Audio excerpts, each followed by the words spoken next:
군대에는 여러 가지 이야기가 있습니다. 어떤 유머집에 실린 군대 이야기를 본 적이 있는데, 어느 날 최고 고참인 김병장이 소대원을 소집합니다. 그리고 묻습니다. 혹시 피아노 전공한 사람 있나? 그러자 한 사람이 손듭니다. 네, 피아노 전공했습니다. 어느 대학 나왔지? H대 나왔습니다. H대 말고 S대 나온 사람 없나? 그랬더니 또 한 사람이 네, 제가 S대 나왔습니다. 피아노 전공했냐? 그랬더니 피아노 전공했습니다. 그래? 그러면 저쪽 가서 피아노 좀 옮겨. 이야기를 한 겁니다. 그 다음날 김병장이 다시 소대원을 모집합니다. 혹시 미술 전공한 사람 없냐? 그랬더니 네, 미술 전공했습니다. 어디대 나왔지? 네, Y대 나왔습니다. 혹시 H대 나온 사람 없나? 네, 제가 미술 전공 H대 나왔습니다. 아, 그래? 그러면 운동장 가서 족구장 그려. 무슨 말씀인지 잘 모르시는 것 같은데 끝까지 하겠습니다. 그 다음날 또 김병장이 소대원을 모집했습니다. 혹시 검도를 좀 배운 사람 있나? 그랬더니 또 한 사람이 손듭니다. 네, 검도 배웠습니다. 몇 단이지? 2단입니다. 2단 말고 조금 더 높은 단수 없나? 그랬더니 한 사람이 또 손들면서 네, 5단입니다. 그래? 와, 대단한데? 주방에 가서 파 좀 썰어. 이 이야기를 들으면서 정말 힘들게 어렵게 자신의 그러한 재능을 살려서 미술을 공부하고 피아노를 공부하고 검도를 했음에도 불구하고 군대 가면 그런 것들이 아무런 필요가 없이 그냥 쓸데없는 데다가 자기의 전공과 자기의 노력을 쏟아붓는 그런 경우가 있다라는 것입니다. 운동장 줄 긋는 것 미대 안 나왔어도 누구나 다 할 수 있습니다. 피아노 옮기는 것 피아노 전공 안 했어도 누구나 다 할 수 있습니다. 주방 가서 파 써는 것 조금 삐뚤삐뚤 할 수 있겠지만 검도 잘한다고 해서 파 잘 썰지 않습니다. 우리 권사님들 같은 경우에 파 써는 걸로만 하면 검도 100단이죠. 아무런 상관이 없는 겁니다. 마치 이런 모습들이 우리의 모습과도 같지 않을까라고 생각하게 됩니다. 하나님께서는 우리들에게 큰 은혜를 베풀어 주셨습니다. 죽을 수밖에 없는 우리들을 예수 그리스도의 십자가의 은혜로 구원해 주셨습니다. 우리를 위해 예수님께서 죽으시고 3일 만에 부활하셔서 우리는 구원함을 받았습니다. 엄청난 구원의 은혜를 받았음에도 불구하고 그 엄청난 구원의 은혜를 나만 구원받는 데 사용하고 다른 사람들에게는 그 구원함의 은혜가 미치지 못하도록 살아가는 그러한 모습이 우리의 모습이 아닌가 생각하게 됩니다. 내 안에 능력이 출중합니다. 마치 피아노를 전공하고 미술을 전공하고 검도 5단의 실력을 갖고 있지만 고작 피아노를 옮기고 운동장에 금을 긋고 파나 써는 그러한 삶이 아닌가라고 생각하게 됩니다. 하나님께서 우리들에게 큰 은혜를 주셨으면 그 은혜를 간직하고 그 은혜를 감사하며 사용하며 살아야 된다라는 말씀입니다. 오늘 본문에 등장하는 요나라는 사람이 바로 그런 사람입니다. 요나는 하나님의 은혜를 많이 받았습니다. 그 은혜를 경험했지만 그 은혜를 버린 사람입니다. 그는 하나님의 선지자가 되었고 니느웨에 가서 하나님께서 복음을 전하라는 명령을 요나가 받았습니다. 그러나 불순종하고 다시스로 도망합니다. 큰 물고기 뱃속에 들어가게 되었고 그 속에서 철저히 회개하고 다시 하나님의 은혜로 구원함을 받게 됩니다. 그리고 하나님의 명령에 순종해서 니느웨로 갑니다. 요나의 관심은 니느웨 백성들이 구원받는 데는 아무런 관심이 없었습니다. 그러니까 니느웨 가서 오직 4마디 40일이 지나면 니느웨가 무너진다라는 그 이야기만 전한 겁니다. 회개하라, 천국이 가까이 왔다, 이런 말도 안 합니다. 회개하면 하나님께서 용서해 주십니다, 이런 말도 안 합니다. 그냥 40일 후면 니느웨가 무너진다. 그 말 속에는 야, 너네 무너진대, 잘 됐다, 이런 마음이 아마 속에 있었을 겁니다. 멸망하기 바라는 그러한 마음이 요나의 마음이지 않았을까 생각합니다. 그래서 3일 동안 걸어 다녀야 되는 길을 하루만 걸어 다니고 40일 뒤에 니느웨가 무너진다라고 작게 소리치며 다녔습니다. 그런데 우리가 지난주에 말씀드렸듯이 놀라운 일이 벌어지게 됩니다. 니느웨 백성들이 그 네 마디만 듣고 회개하게 된 겁니다. 남녀노소 지위 고하를 막론하고 왕부터 모든 신하들과 백성들이 다 회개합니다. 하나님께서 그 회개하는 니느웨 사람들을 보시고 뜻을 돌이키고 니느웨 성을 멸망하지 않으십니다.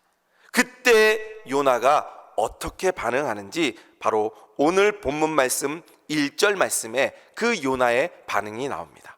1절 말씀에 보면 요나가 매우 싫어하고 성내며 라고 말씀하고 있습니다.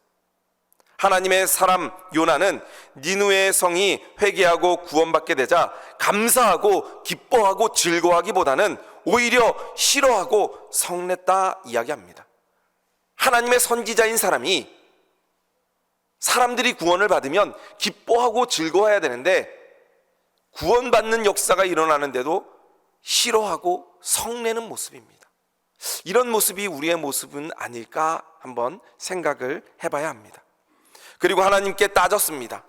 3절 말씀에 보면 여호와여 원하건대 이제 내 생명을 거두어 가소서 사는 것보다 죽는 것이 내게 나음이니이다.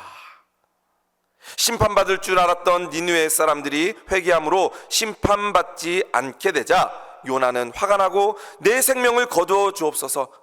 차라리 죽는 게 낫습니다. 저 사람 구원받는 거 눈 뜨고 못 보겠습니다. 차라리 절 죽여주십시오 라는 그러한 이야기를 하고 있는 것입니다. 그때 하나님께서 4절 말씀에 이렇게 말씀하십니다. 여호와께서 이르시되 내가 성내는 것이 옳으냐. 쉽게 말하면 야 너가 왜 화내? 저 사람이 구원받는 거랑 너가 화내는 거랑 무슨 상관이 있냐? 라고 요나를 야단치시는 겁니다. 이쯤 되면 요나는 자신의 잘못을 깨달아야 됩니다. 그런데 요나는 그 자신의 잘못을 깨닫지 않고 니느웨 성 밖으로 뛰쳐나갑니다. 그리고 5절 말씀에 보면 요나가 성읍에서 나가서 그 성읍 동쪽에 앉아 거기서 자기를 위하여 초막을 짓고 그 성읍에 무슨 일이 일어나는가를 보려고 그 그늘에 앉았더라 이야기합니다. 동쪽에 초막을 짓고 그늘에 앉아 하나님 마음대로 하십시오. 저는 니느웨가 멸망하는 것을 눈으로 보겠습니다 라고 그 언덕에 올라가서 보고 있는 것입니다. 저는 이 모습을 볼 때마다 이 요나의 모습이 우리의 모습이 아닐까 생각하게 됩니다. 요나는 선지자였습니다. 선지자는 그 말씀을 하나님의 말씀을 받은 사람입니다. 아무나 선지자가 될 수 없습니다. 하나님이 선택한 사람이 선지자가 될 수 있는 것입니다. 하나님께 선택받은 사람만이 선지자가 될 수 있고 은혜를 입은 사람만이 선지자가 될 수 있습니다. 하나님의 은혜를 입어 하나님의 선지자가 되었으면 그 은혜에 감사하며 그 은혜에 맞게 살아야 되는데 하나님께서 주신 은혜를 값싼 것으로 취급해 버리는 겁니다. 하나님이 구원해 주신 그 은혜에 감사하며 살지 못하고 오히려 자기 마음대로 살아가는 모습이 바로 이 요나의 모습인 것입니다. 은혜 받은 자로서 하나님을 기쁘시게 하기보다는 오히려 하나님의 마음을 아프게 하고 실망시키는 모습이 바로 요나의 모습입니다. 만약에 여러분이 하나님이었다면 요나를 어떻게 하시겠습니까? 내쳐버리든지 혼내든지 한 대 때리든지 뭐 그렇게 하셨을 텐데 하나님께서는 요나에게 시청각 교육을 보여주십니다. 그래서 요나에게 화를 내지 않고 하나님께서 요나가 그 언덕 위에 올라가 있자 미리 박넝쿨을 준비해 주십니다. 그리고 햇볕이 쨍쨍 내려칠 때 이 박넝쿨로 그늘을 만들어 주십니다. 요나가 더운 날 이 박넝쿨 밑에 가 있으니까 그늘 아래서 너무나 시원해서 기분이 좋습니다. 그런데 하나님께서 벌레를 보내셔서 새벽에 이 박넝쿨을 다 갉아먹게 하십니다.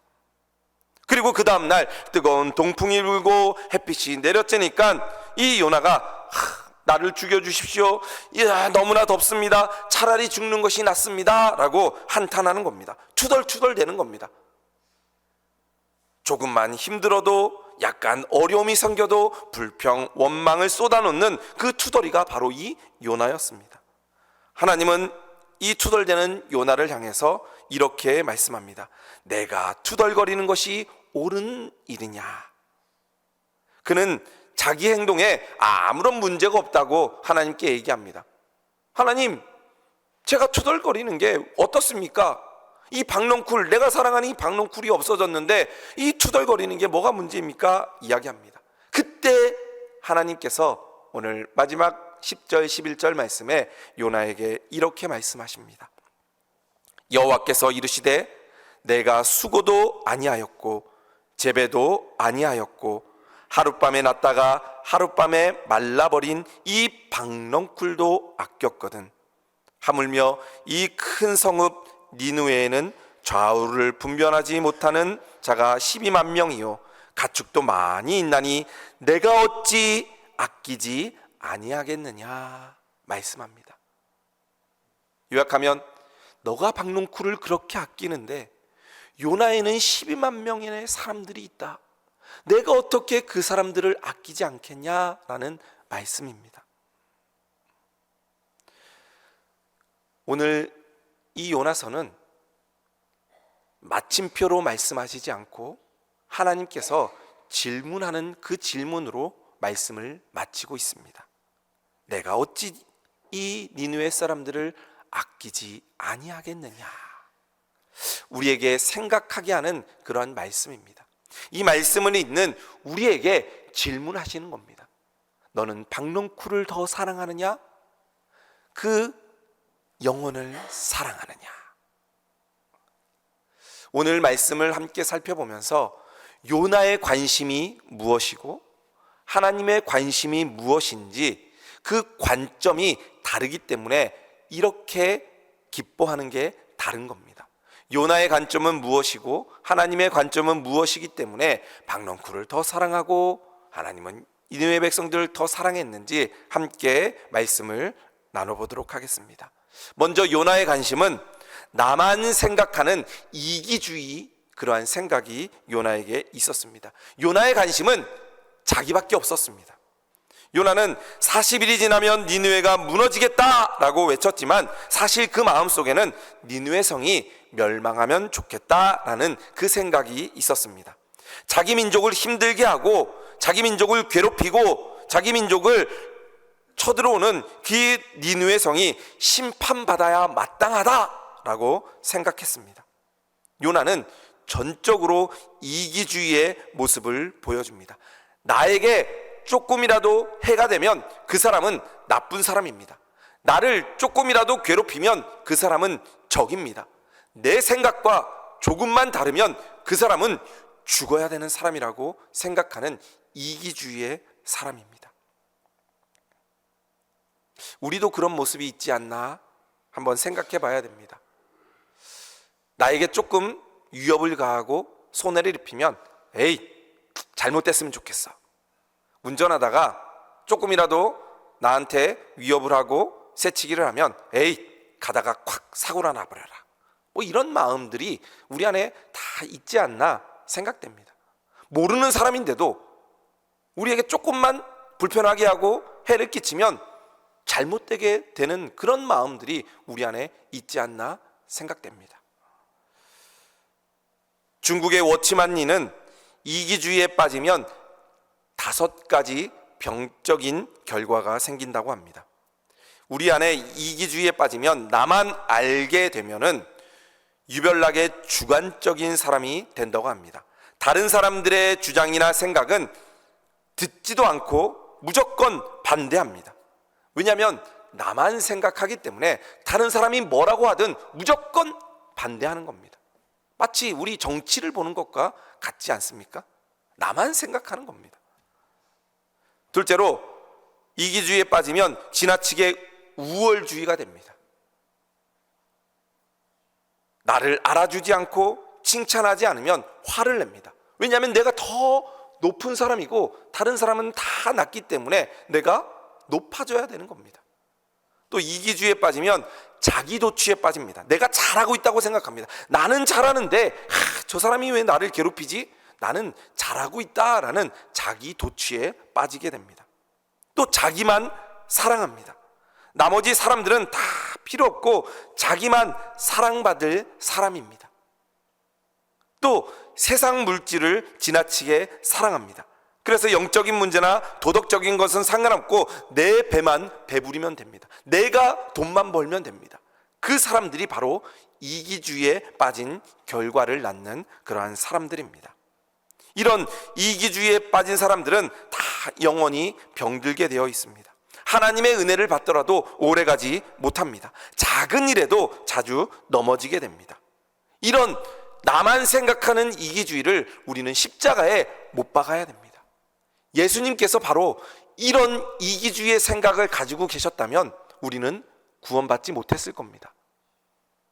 왜냐하면 예수님은 자신을 생각하지 않고 한 영혼을 생각하며 우리를 생각하신 분이 바로 예수님이십니다. 우리를 위해 자신의 생명까지도 내어주신 분이 바로 예수님이십니다. 못에 찔리고 창의 허리에 찔리고 그 고난을 받는 것을 힘들다고 생각하셨으면 십자가를 못 지셨을 겁니다.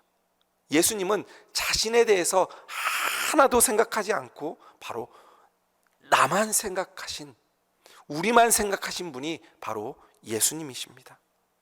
그 예수님 때문에 우리가 구원함을 받고 영원한 생명을 얻게 되었습니다. 바로 이런 나만 생각하는 것을 버리는 것이 우리의 가정을 살리고 나라를 살리고 교회를 살리는 그러한 비결이 될 줄로 믿습니다. 우리 울산충성교회 성도님 여러분, 예수님을 믿고 구원받으니까 참 기쁘지 않습니까? 교회에서 함께 예배드리고 신앙생활하니까 기쁘지 않습니까? 그래서 주일날 예배드리고 또 봉사하고 피곤한데도 나가서 또 전도하는 겁니다. 힘들고 어려운 일이 있으면 함께 나누고 함께 기도하고 함께 감사하고 함께 기뻐하는 것이 바로 우리의 신앙생활입니다. 왜냐하면 주님 안에서 한 가족이 됐기 때문입니다. 예수님의 피를 함께 나눈 사람들입니다. 사람의 피를 함께 나누고 함께 살면 가족이라고 합니다. 그런데 예수님의 피를 함께 나누고 함께 신앙생활하는 공동체는 예수님의 피로 한 형제 자매가 된 사람들입니다. 한 가족입니다. 주님 안에 한 가족입니다. 그렇기 때문에 우리는 그 안에서 서로 남을 배려하고 사랑하는 그 마음으로 우리는 함께 살아가야 됩니다. 그 사실을 아직도 모르는 우리 형제자매들에게 그 복음을 전함으로 그들이 주님께로 돌아올 수 있도록 우리의 입술을 벌려 복음을 전해야 되는 겁니다. 나만 구원받고 나만 기쁨을 누리고 나만 영원한 생명을 얻고 살아가는 이기주의의 사람이 아니라 나에게 주신 그 은혜로 말미암아 그 은혜를 다른 사람들에게 나눠주고 그 영혼들이 구원받을 수 있도록 복음을 전하는 그 일을 우리 모든 성도들이 감당하는 우리 행복한 울산 충성교회 성도들 되시기를 주님의 이름으로 축복드립니다. 또 요나의 관심은 니느웨 사람들보다 영원하지 않은 박넝쿨에 있었습니다. 바로 요나의 관심은 세상에 있었다라는 것입니다. 박넝쿨은 뜨거운 햇빛 아래에서 요나에게 그늘을 주는 큰 도움이 되었습니다. 박넝쿨은 요나에게 잠깐의 안식과 기쁨을 주었습니다. 그런데 벌레가 줄기를 갉아먹자 시들었습니다. 이것은 영적인 의미가 있습니다. 박넝쿨이 하찮은 벌레 때문에 시들어 죽은 것처럼 세상에 존재하는 모든 쾌락과 그러한 만족은 순식간에 지나가 버리는 겁니다. 영원하지 않습니다. 세상의 것은 언젠가는 없어지게 됩니다. 세상을 호령했던 알렉산더 대왕이 죽은 이후에 그 왕의 유언에 따라서 왕이 들어간 그 관의 양쪽에 구멍을 뚫었습니다. 그리고 알렉산더의 손을 그 관 밖으로 내놓았습니다. 그리고 그 알렉산더의 장례식에 온 모든 사람들이 이 관 속에 들어가 있는 이 알렉산더가 관 밖으로 내놓은 손을 보게 했다라는 것입니다. 그러면서 아무것도 쥐고 가지 못한다라는 것을 사람들에게 알리고자 했던 것입니다. 세상을 공포로 떨었던 로마 황제 네로도, 나치의 히틀러도, 북한의 김일성도 아무것도 가지고 오지 못하고 다 버려두고 갔습니다. 돈이 그렇게 많다고 했던 정주영 회장이나 이병철 회장이나 다 두고 그냥 가는 겁니다. 이 땅에 영원한 것은 없습니다. 마치 오늘 말씀에 나오는 박넝쿨처럼 다 시들어 없어져 버리는 겁니다. 이게 바로 세상 것입니다. 그러므로 썩어질 이 땅의 세상 것보다는 하늘의 영원한 생명을 사모하며 살아가는 우리 성도들 되시기를 주님의 이름으로 축복드립니다.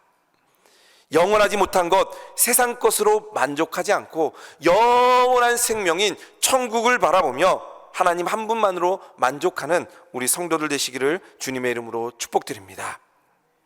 어떤 사람들은 내가 사는 게 바빠서 전도할 시간이 없습니다 라고 이야기합니다. 그 또한 영원하지 않은 겁니다. 하나님이 주신 은혜와 축복, 이제는 그 하나님을 위해서 나의 시간과 돈도 하나님을 위해서 써야 하는 것입니다. 왜냐하면 먹고 사는 것도 중요하지만 그것보다 내 생명을 구원하고 또 내 사랑하는 영혼들의 생명을 구원하는 것이 더 중요하기 때문입니다. 생명보다 더 중요한 것은 없습니다. 영원한 생명, 하나님께서 우리에게 주신 영원한 생명, 그 생명을 얻지 않으면 천국에 가지 못하고 지옥에 갈 수밖에 없기 때문에 그 영원한 생명을 구원하기 위해서 우리가 가장 1순위로 그 영혼 구원하는데 우리의 모든 노력을 다 해야 하는 것입니다. 119 출동하는 그러한 소방대원들 보면은 출동 명령이 내려지면 하던 일을 다 멈추고 출동합니다. 왜냐하면 긴급한 일, 생명을 구하는 일이 1번이기 때문에 그렇습니다. 짜장면 시켜 먹다가도 짜장면 한 숟가락 먹었는데도 출동 명령이 때려지면 생명을 구하러 그 먹던 것을 버려두고 나아갑니다. 화장실에 있다가도 출동 명령이 내려지면 볼일 보는 것도 중단하고 출동합니다. 그것이 바로 생명을 구하는 사람들의 모습입니다. 우리도 하나님께서 생명을 구원하는 자들로서 불러주셨습니다. 먼저 우리들에게 생명을 주시고 그 생명을 구원하는 사람들로 불러주셨습니다. 그래서 우리 교회에 성도들로 삼아주시고 우리 교회에 구원의 복음을 전하는 자들로 삼아주셨습니다. 그리고 우리 교회에 총동원주의를 하나님께서 허락해 주셨습니다. 우리 성도들이 영적인 119 대원들이 되었습니다. 그러면 우리들이 하던 일을 다 멈추고 영혼 구원하는데 먼저 관심을 갖고 그 일에 최선을 다해야 됩니다. 아직도 믿지 않는 우리의 가족들, 그냥 두면 죽을 수밖에 없는 그 영혼들을 위해서 복음을 전하는 겁니다. 내 사랑하는 사람들, 아직 그 복음을 듣지 못한 사람들에게 복음을 전하고 그들이 예수 그리스도를 믿을 수 있도록 복음을 전하는 겁니다. 그것이 바로 우리들의 최고의 관심이 되어야 될 줄로 믿습니다.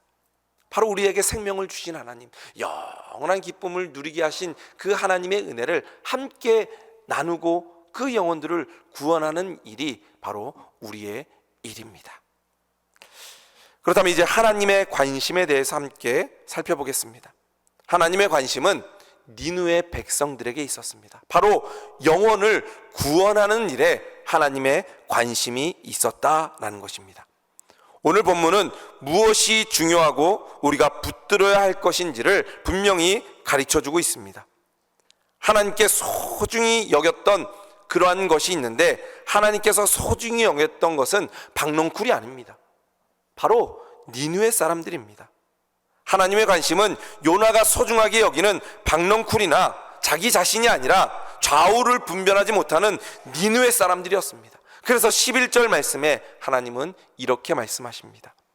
이 큰 성읍 니느웨에는 좌우를 분별하지 못하는 자가 12만 명이요 가축도 많이 있나니 내가 어찌 아끼지 아니하겠느냐. 하나님은 좌우를 분별하지 못하는, 다시 말해 영적 분별력이 없는 이 니누에서 방황하고 있는 한 영혼에 대한 관심을 가지고 있었습니다.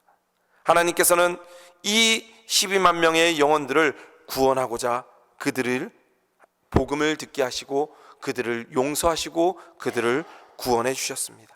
그리고 하나님께서는 이 영혼들이 회개한 것에 기뻐하며 하나님께서는 그들에게 구원의 은혜를 베풀어 주셨습니다. 그들이 회개하고 그들이 구원받는 것보다 더 큰 기쁨은 하나님에게 없었습니다. 그 영혼 한 명 한 명이 하나님을 믿고 구원받는 것이 하나님의 가장 큰 기쁨이었습니다. 이런 기쁨이 우리 성도들의 기쁨이 되기를 주님의 이름으로 축복드립니다. 내가 만약에 아직도 복음을 모르고 그 지옥으로 향하는 사람이다 생각해 보십시오. 결국에 지옥 갈 수밖에 없는데 누군가 내게 복음을 전해준다면 얼마나 기쁘겠습니까? 그리고 그 영원한 생명을 소유하고 천국에 간다면 그보다 더 기쁜 일이 없을 겁니다. 예수님이 성경 말씀에 보면 기뻐했다라는 말씀이 별로 없습니다. 그런데 예수님이 공생의 기간 동안 크게 기뻐했다라는 말씀이 누가복음 10장 21절 말씀에 나옵니다. 이 말씀에 보면 그때 예수께서 성령으로 기뻐하사라고 말씀합니다. 예수님이 굉장히 기뻐했습니다. 왜 기뻐하셨냐면 이 바로 전 말씀에 예수님께서 70명의 그 사람들에게 복음을 증거하기 위해 전도대로 파송하십니다. 그리고 전도했던 70명의 사람들이 돌아오면서 보고합니다. 예수님이 말씀하신 대로 나가서 복음을 전했더니 많은 사람들이 주께로 돌아왔습니다. 주님을 믿었습니다. 그리고 귀신들도 쫓아냈습니다 라고 이야기하자 그 영혼들이 구원받고 예수님을 믿었던 것에 대해서 감사하며 기뻐했다라고 이야기합니다. 나를 위해 십자가를 지시고 나를 구원해 주신 그 예수님이 기뻐하신다면 우리가 무엇을 못하겠습니까? 여러분들 사랑하는 아내, 사랑하는 남편을 위해서 저 하늘에 별도 달도 다 따준다 약속하지 않았습니까? 그런데 예수님께서는 우리를 위해 생명까지 내어주시고 우리를 구원해 주신 분이 예수님입니다. 그 예수님이 기뻐하시는 일이라면 우리가 무엇을 못하겠습니까? 바로 그 말씀이 오늘 말씀입니다. 여러분들의 관심은 무엇입니까? 가정이나 자녀들, 남편, 아내에게 관심을 둘 수도 있습니다. 또 직장, 사업의 문제에 관심을 둘 수도 있고 또 어떤 사람들은 다이어트하는 문제에 관심을 둘 수도 있습니다. 그러나 그런 것들은 잠깐 있다가 없어지는 박넝쿨과 같은 것입니다. 그러나 영원한 것은 한 영혼입니다.